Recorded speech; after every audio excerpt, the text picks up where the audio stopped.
Yes. Well, this is a very exciting time for everybody, but especially for California ESGR, celebrating our 50th anniversary. I think that's absolutely phenomenal that we have had that and that we have that right now.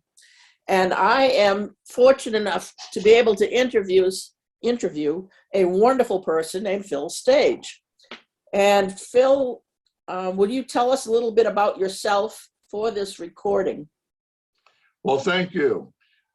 First of all, I'm the California State Chair, have been since October 1st of last year. And previously, I had 12 years of volunteer service with ESGR, starting out as a straight volunteer, area chair, director for the USAR, vice chair for the state, and finally, now as the state chair. Prior to that, I spent 32 years in the active National Guard and Army Reserve.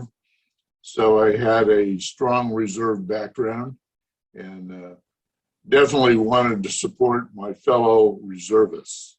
So that's pretty much where I am with that, Liz. That's great. Phil, you've been a very special person. I know it personally in our lives. You've been very special to Larry since you were deployed to Bosnia, and you've been in a number of units when you both were in the Army Reserve. A couple of things that we would like to find out about you, first of all, is what really brought you to ESGR? And we know that you've been a volunteer for a long time. And why have you remained with this organization? I know that you're an active person in many organizations, but this is one of the special ones that you have, and we want to know why. Well, it all started out when I was a Civil Affairs Battalion commander, and I had two of my companies deployed to Just Cause in Panama, taking care of Mr. Noriega. And when my units came back to California from Panama, I had four individuals, all of them were officers, by the way, that had trouble with their employers. And at that time, we had what we called the Soldiers and Sailors Relief Act.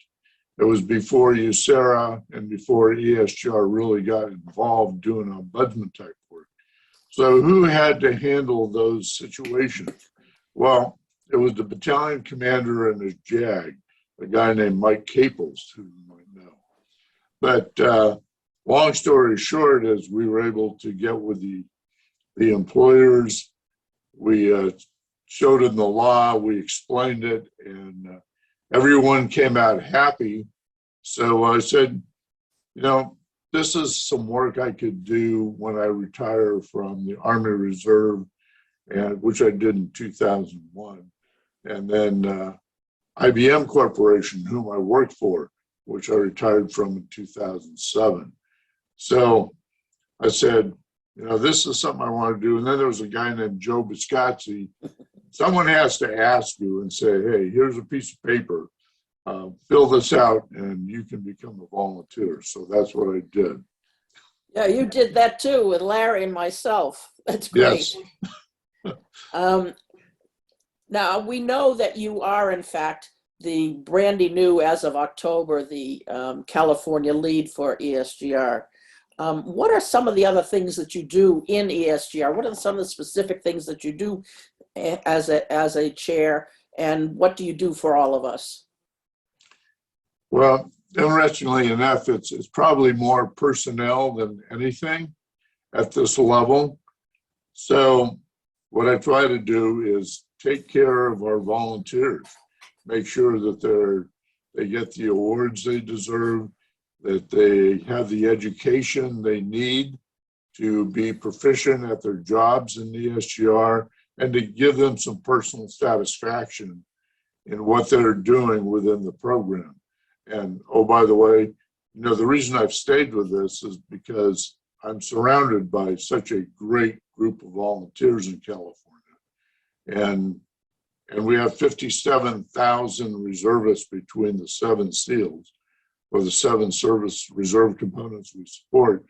And I get great satisfaction in finding that we have helped those service members and we have helped our volunteers grow and to be rewarded for what they do. But isn't there one other thing that I think you do is that you also communicate with us what comes down from national. You're able to translate and do other things to help us to understand what's going on. Well, yes. You know, a lot of times we don't get the communication we all need, and I think communication is the absolute key and foundation to any relationship. So I wanted to make sure that all the leadership, the 45 people on the XCOM, know what's going on, know what my thoughts are, know what National is saying, and the leadership above them in Department of Defense, so that we can all work together, all have a mutual understanding, and all on the same page. Thank you. Yes, thank you very much. And the last question I have for you is, can you please describe your 3 favorite volunteer moments in all of the time that you've been in? What's the 3 favorite things that you've done within, or moments within ESGR? Well, the first one's got to be when I met Liz Dietz. The second one is when I met Larry Dietz. And the third one is when I met Jim Combs. Well, we really appreciate, I know that this video will be part of another larger video. We need to let the people know how wonderful the organization is and the services that it provides. And I thank you very much, Phil, for you being Phil and for you being our new leader. Your points on communication are well taken. You do communicate with all of us, and that really is very, very important. And I thank you very much for this moment with you. Well, thank you, Liz, and thanks for everything you do. And I know it's as equal, if not greater, than what I do. So thanks again.